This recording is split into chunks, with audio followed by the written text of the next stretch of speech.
গাজলডোবা আমাদের সবারই খুব পরিচিত একটি জায়গা। যারা মোটামুটি শিলিগুড়ির কাছাকাছি আছে বা জলপাইগুড়িতে থাকে, তাদের উইকেন্ডে যাওয়ার একটা জায়গা হচ্ছে গাজলডোবা। এই ব্যারেজটা তিস্তা নদীর ওপরে নির্মিত।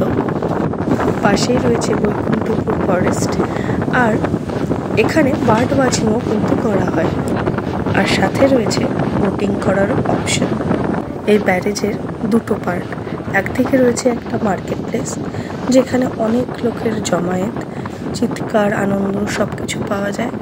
তেমনই আরেকটা দিক রয়েছে নদীর দিক, যে দিকটা একদমই নিরিবিলি, যেখানে গিয়ে মনের শান্তি পাওয়া যায়। Now let's enjoy the journey.